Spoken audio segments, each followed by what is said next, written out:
এই যে অভিনেত্রী এবং মডেল, কানাডার অভিনেত্রী এবং মডেল ইয়াশা সাগর, উনি বিপিএলে আসছে হোস্ট হিসেবে, চট্টগ্রামে হোস্ট হিসেবে আসছে।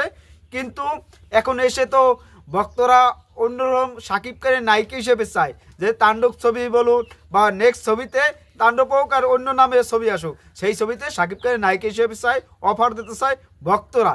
এইটা অসাধারণ লাগতেছে যে এই মেয়েটা আসছে কোথা থেকে, আমরা চিনতাম না, এটা তো আমরা চিনি না, কিন্তু ফাইনালি কি হয়েছে যে একে নায়িকা হিসেবে চাইতেছে, যে শাকিব খানের বিপরীতে নায়িকা হিসেবে চাইতেছে।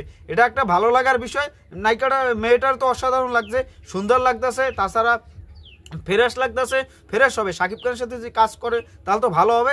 আশা করি আপনারা কমেন্টে জানাবেন যে কেমন হয়। খারাপ না করলাম, ভালোই দেখতে থাকে। ইয়াশা সাগর, আর উনি কানাডার একজন মডেল, উপস্থাপিকা, তারপর হচ্ছে অভিনেত্রী, সব কিছু ওনার যোগ্যতা আছে। আর দেখতেও ভালো, টল আছে, অনেক সুন্দর, ফিটনেস ভালো, সব কিছু ভালো। এখন শুধু অপেক্ষার পালা মেগাস্টার শাকিব খানের, যে এই ছবিতে যদি সত্যিই আমাদের নায়িকা হয়, পরে একটা ছবিতে কোনো একটা নায়িকা হয়, পরের ছবিতে হইতে হবে এমন কোনো কথা না, পরেও যদি কোনো এক সময় হয় কোনো সমস্যা নেই, দেখতে সুন্দর লাগবে। যদি শাকিব খানের সাথে না আসে, শাকিব খান 6 ফুট প্লাস, তা ও অসাধারণ লাগবে। দুইজনকে যা লাগবে সেটা অন্য লেভেলে যাবে। যদি হয় কোনো দিন তাহলে তো ভালোই, আশা করি এটা হবে। আপনারা কমেন্টে জানাবেন যে এই বিপিএলে হোস্ট ইয়াশা সাগরকে কেমন লাগবে, আপনাদের শাকিব খানের সাথে কেমন লাগবে, এই জুটিকে সত্যি ভালো লাগবে না লাগবে না সেটা আপনারা কমেন্টে জানান। এখন সোশ্যাল মিডিয়ায় ইয়াশা সাগর শাকিব খানের বিপরীতে চাই, বিপিএলে এসে একজন নায়িকা পেয়ে যাইতেছে, মানে এটা কি? তাহলে শাকিব খান যদি ঢাকা একজন হোস্ট আনার কথা কইছি পাকিস্তানে, সেটা যদি আসে তাহলে তাহলেই আবার উঠবে। মানে এই যে শাকিব খানের সাথে সবাই একজন মডেল বা সুন্দর একজন নায়িকা মেয়ে দেখলে পরে শাকিব খানের সাথে কাজ করাইতে চায়, এটা একটা ভালো লাগা বেশি। ভক্তরা অন্য লেভেল, নেক্সট লেভেলে নিয়ে যেতেছে। আর এবারে বিপিএল শাকিব খান আসায় হাইপ বলেন যা বলেন সব কিছু অন্য উচ্চতায় চলে গেছে।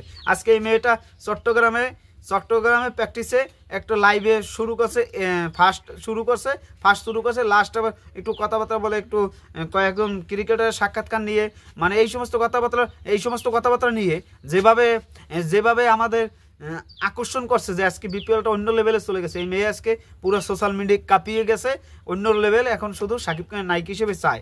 এটা আপনাদের মতামত এই সমস্ত কি, এগুলো নিয়ে কথাবার্তা বলেন। এখন শুধু অপেক্ষা করুন 2025 সালে আমরা যখন মাঠে ওনাদের খেলা যখন শুরু, ওনার 25 সালে না, ওনার 24-এর লাস্ট দিন খেলা হবে। যাই হোক, এগুলো নিয়ে কথা না বলি। ধন্যবাদ অল সাকিব। আপনারা কমেন্টে জানান যে এই নায়িকাটাই অভিনেত্রীকে, কানাডার অভিনেত্রীকে কেমন লাগবে সেটা আপনারা জানান। শাকিব খানের বিপরীতে নায়িকা হিসেবে চায় দর্শকরা, এটা ভালো হবে না খারাপ হবে সেটা কমেন্টে জানান। ধন্যবাদ অল সাকিব স্টার।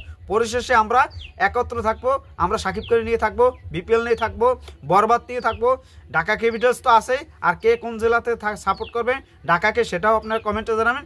খেলা হবে, আর এই সমস্ত নিউজগুলো কেমন লাগছে সেগুলো যদি জানতে চান তাহলে কমেন্টে জানাবেন। অথেন্টিক খবর জানতে বিজয় সাকিবান সাবস্ক্রাইব এবং ফলো দিয়ে সকল সাকিবের মাঝে ছড়িয়ে দেন। বিপিএলের সকল অথেন্টিক খবর আপনারা জানতে পারবেন।